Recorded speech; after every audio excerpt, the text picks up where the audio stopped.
Hello students, today's session is on crystal field theory and crystal field splitting energy for octahedral complexes.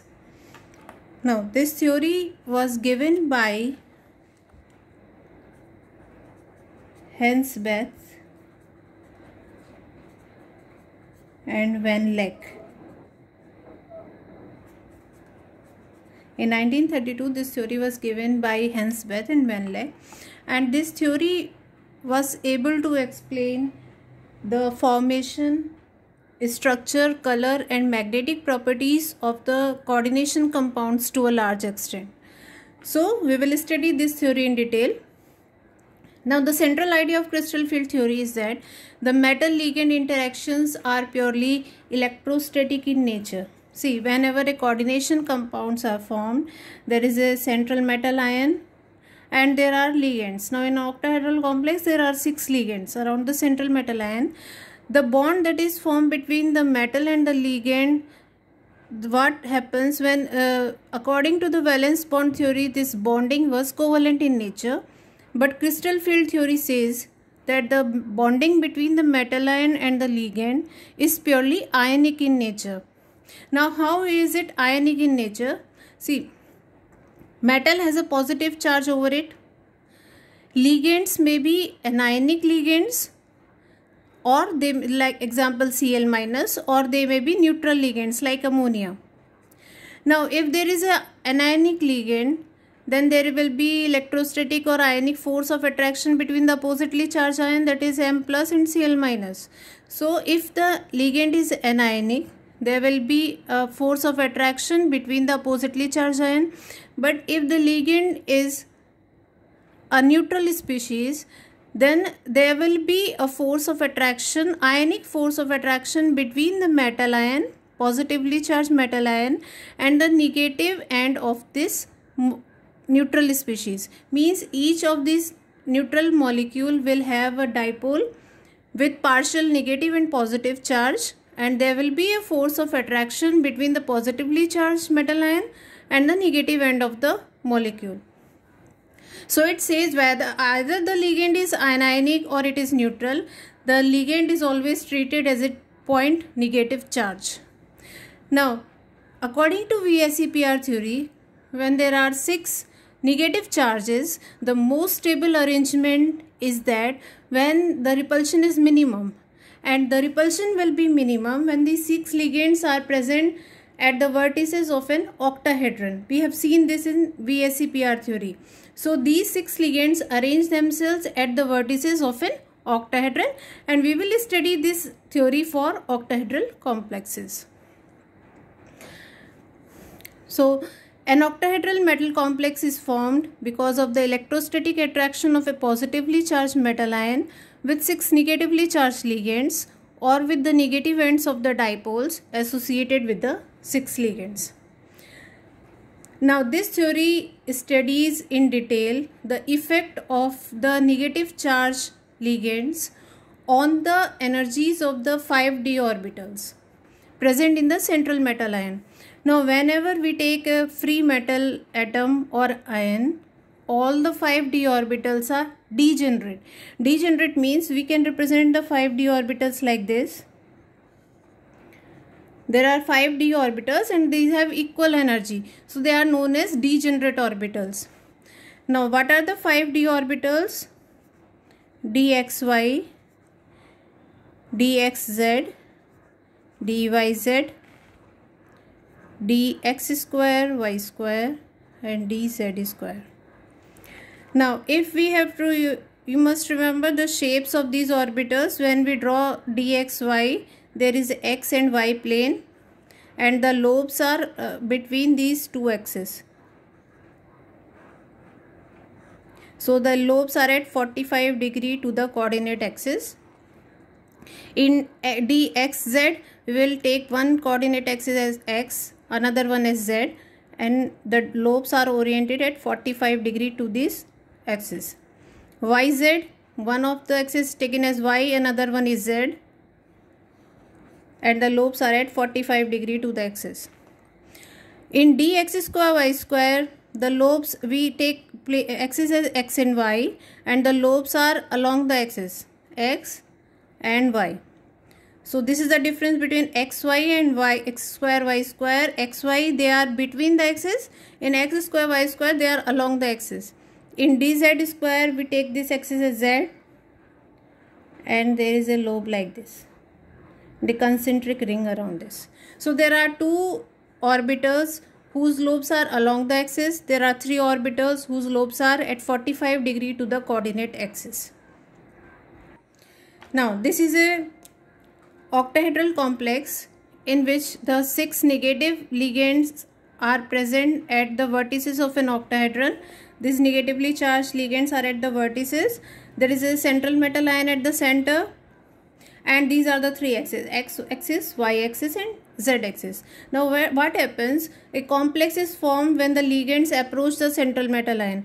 When these ligands are approaching the central metal ion, what happens? dxy, yz, and dxz, and another one is dx square, y square, and dz square. Now these three orbitals, their lobes lie between the axes, and the ligands are approaching along the axis.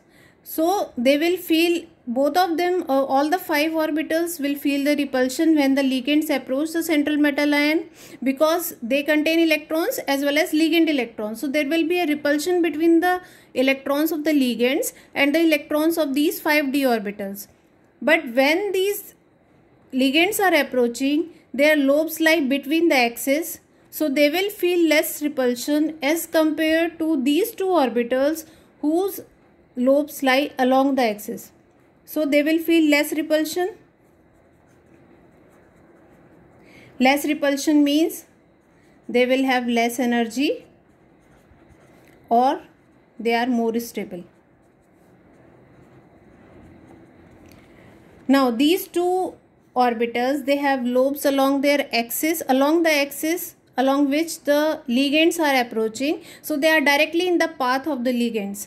So they will face more repulsion by the ligands. More repulsion by ligands means they will have higher energy, or they are less stable.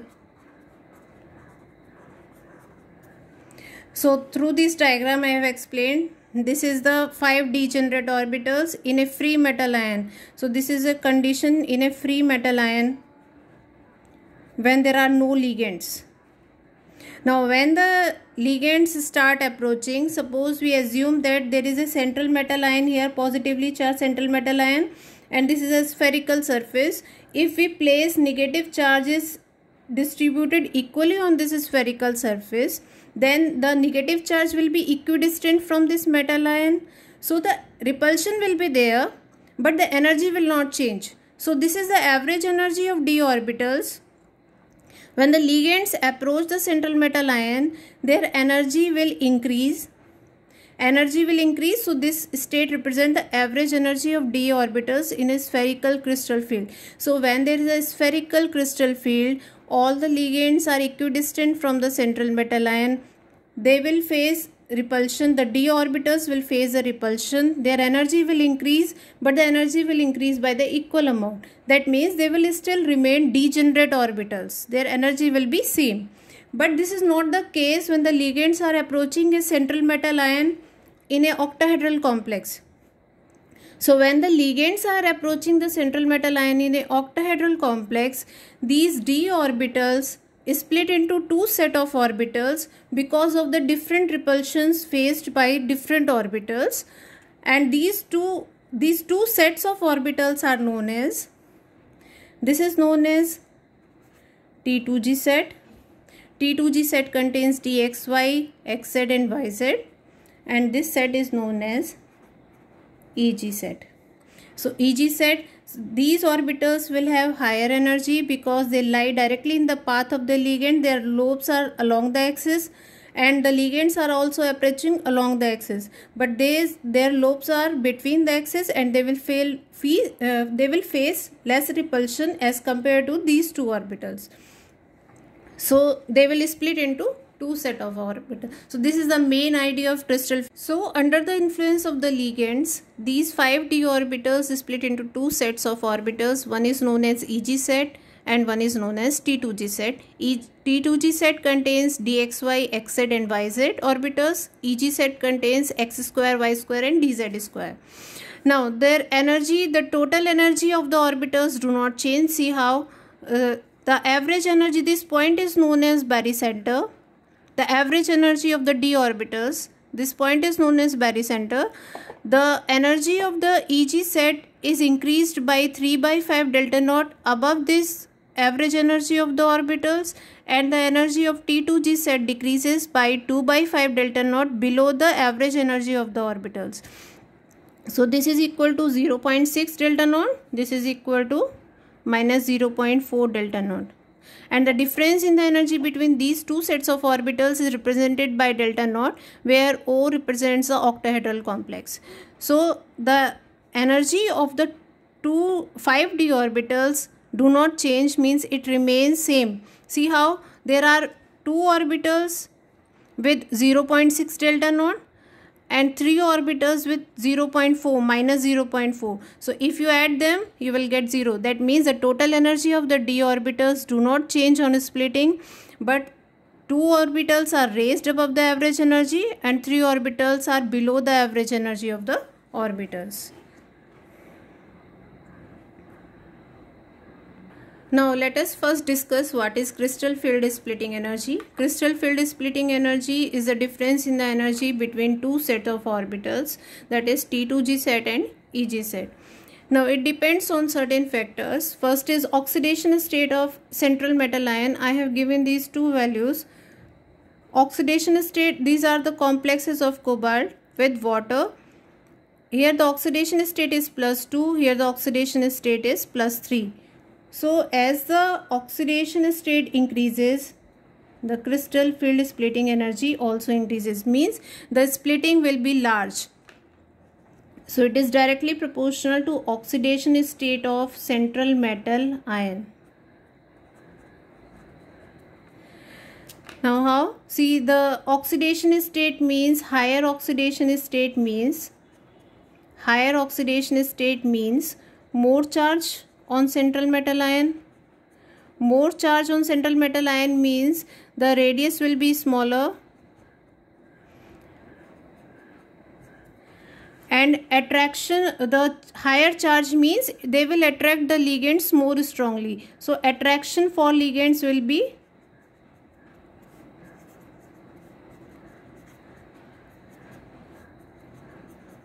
stronger.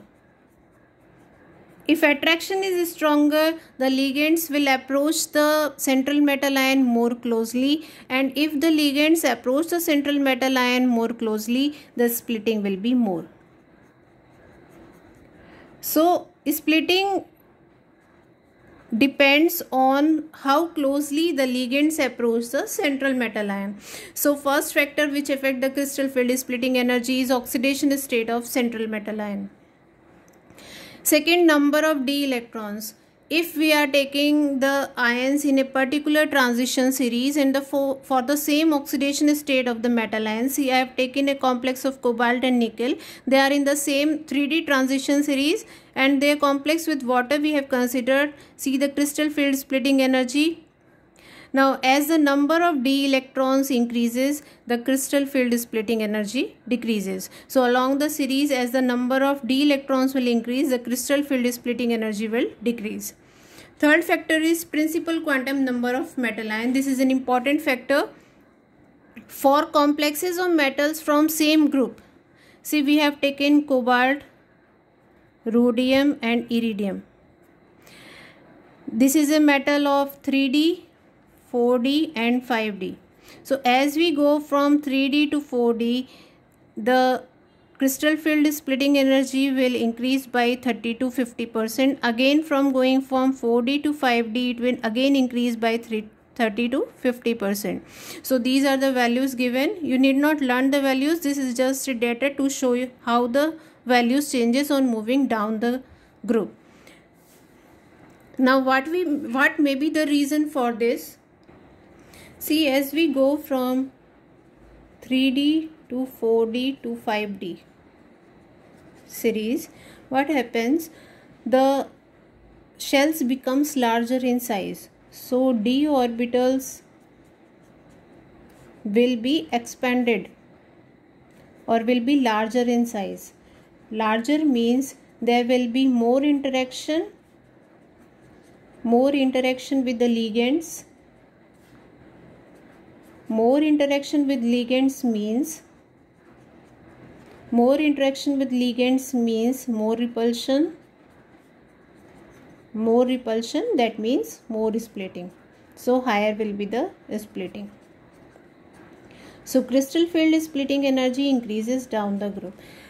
Since the crystal field splitting energy increases down the group, if we compare their complexes NiCl4 2 minus, PdCl4 2 minus, PtCl4 2 minus. If we compare their complexes, they generally form complexes with low spin, because in these two complexes what happens, the splitting will be larger. Splitting larger means the electrons will try to pair up in the lower energy orbitals. Since the electrons try to pair up, they form low spin states. So their hybridization is dsp2, while it forms sp3 hybridized orbitals with the weak field ligand. This will become more clear when I will explain you the nature of ligand.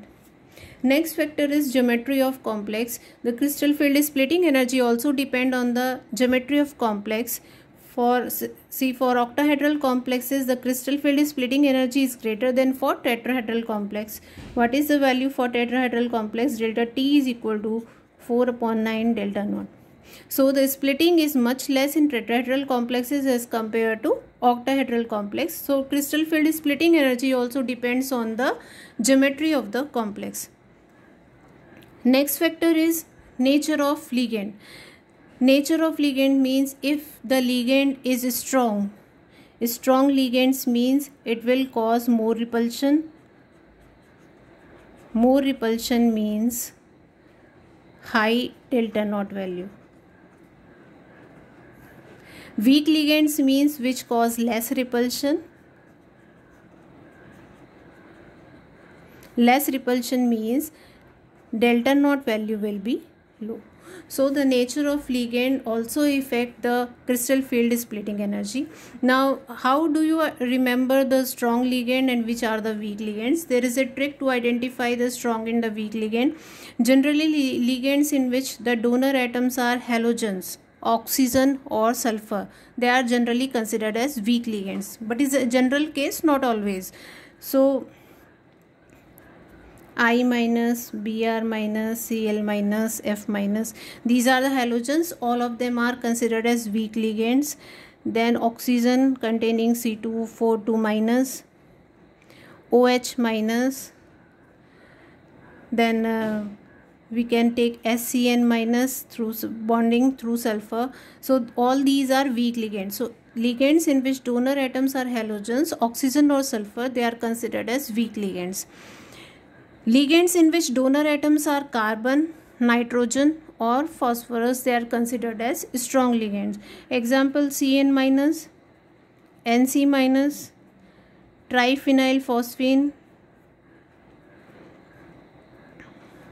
then ammonia, carbon monoxide, EN, EDTA, ethylene diamine tetraacetate ion, in which, so these all are the strong they are considered as a strong ligand, but this is a general case. Some are borderline, means they can act as weak as well as strong ligands depending upon the other conditions. So this is the whole series of ligands in which they are arranged in the increasing order of their field strength.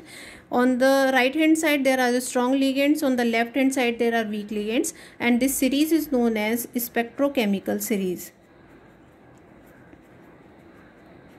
So spectrochemical series is the arrangement of different ligands in the increasing order of their field strength.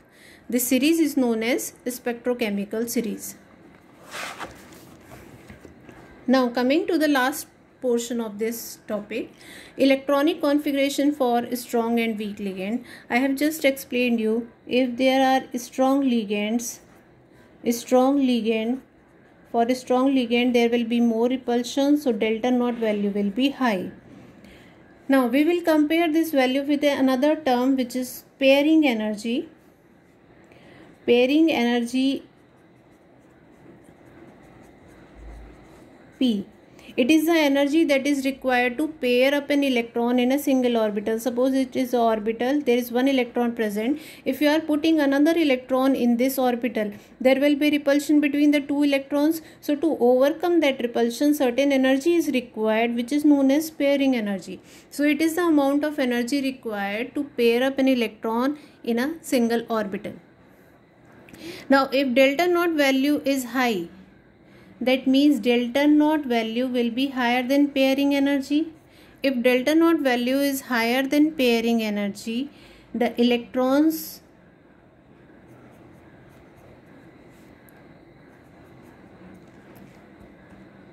prefer to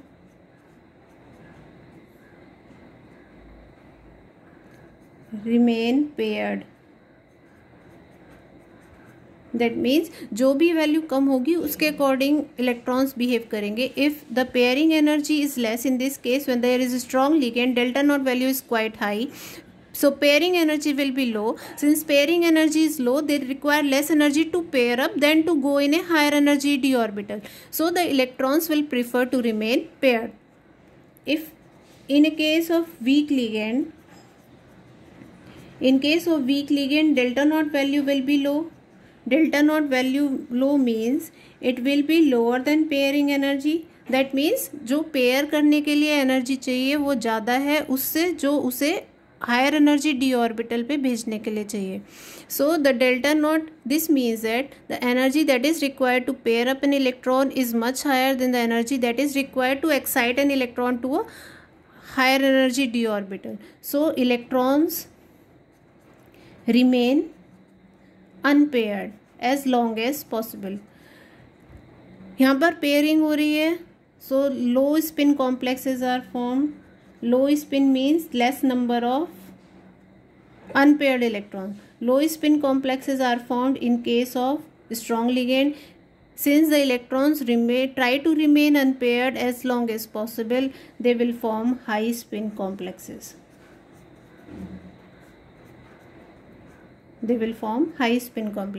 So this is the main gist of this, on the basis of which you can write the electronic configuration. Listen again. If there is a strong ligand, delta naught value will be high. It will be higher than the pairing energy. That means electrons prefer to pair up instead of going to the higher energy d orbital. And in this case, when since the electrons try to pair up, they will form low spin complexes. Low spin means less number of unpaired electrons. In the case of weak ligand, delta naught value will be low. It will be lesser than pairing energy, so electrons remain unpaired as long as possible and they will form high spin complexes.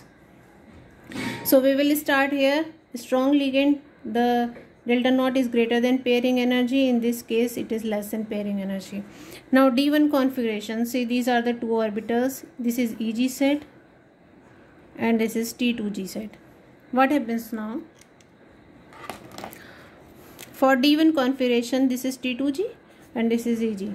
First electron goes to this orbital. Either it is a strong ligand or a weak ligand. The electron first goes to a lower energy d orbital. So first electron enter होगा lower energy d orbital में. So what will be the configuration for this? T2G1. For weak ligand also the same configuration will be T2G1. Second electron goes to this orbital. Either it is a strong or a weak field ligand. So the same configuration will remain for both strong and weak field. In case of D3, the third electron goes to this. So the configuration will be T2G3, T2G3 for both of them. Because these are the lower energy d orbital, the electron will first singly occupy these three orbitals. Now for D4 configuration, from D4 to D7, their configurations will be different for strong and weak ligand. Now see how. Fourth electron, now when we are filling the fourth electron, it may either go into this orbital lower energy d orbital and get paired up here, or it may go to higher energy d orbital. So what will happen in case of this?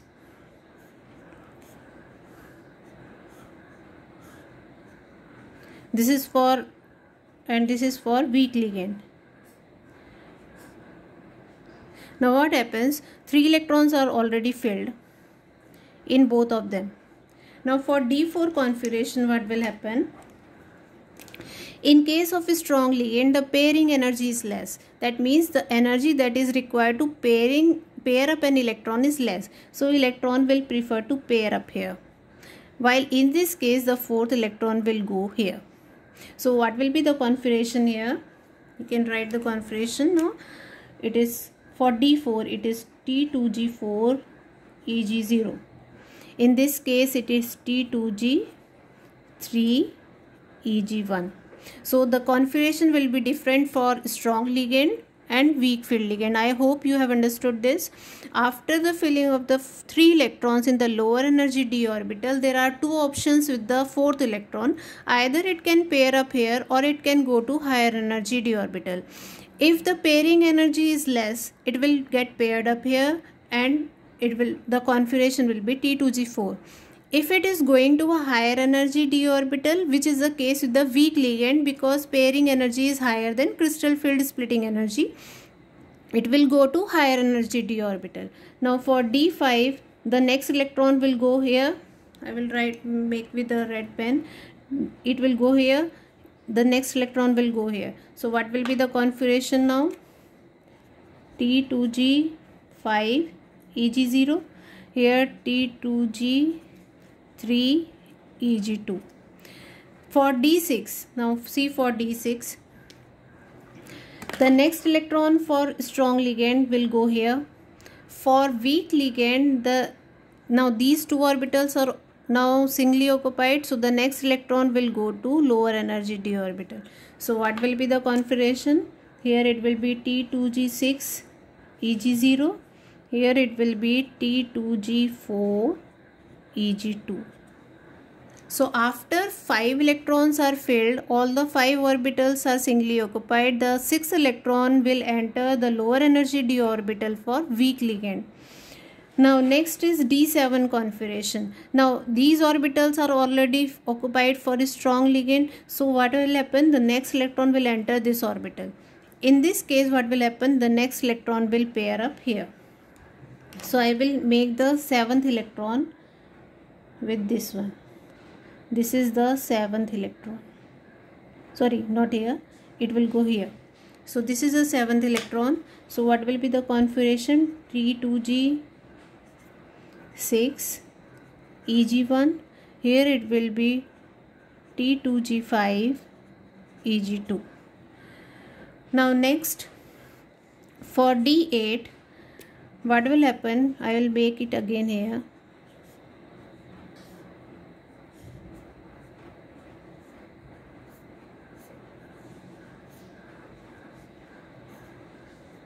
See, now these electrons T2G6 Eg1, this is the configuration here, and T2G5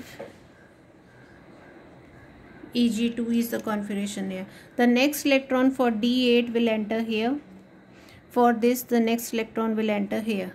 So what will be the configuration now?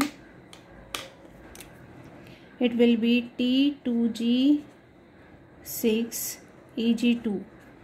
For this one, the configuration will be T2G6 Eg2. This is the configuration. For D9, the next electron will enter here. It will enter here. In this case, the next electron will enter here. So the same configuration will remain for both T2G6 Eg3. Here also T2G6 Eg3. The last electron that is left, it will enter here, and the last electron will enter here. So the configuration is T2G6 Eg4, T2G6 Eg4. So for these 3 configuration, D1, D2, D3 and D8, D9, D10, it doesn't matter whether it is a strong ligand or a weak ligand, the configuration will remain same. These three configuration are same and these last three configuration are same. What matters is the configuration for D4 to D7. Their configurations will be different for strong ligand as well as weak ligand. So you have to remember whether the pairing will take place or the electron will go to higher energy d orbital. So this was all about the crystal field theory. I hope you have understood it. Please do like and subscribe it. Thank you.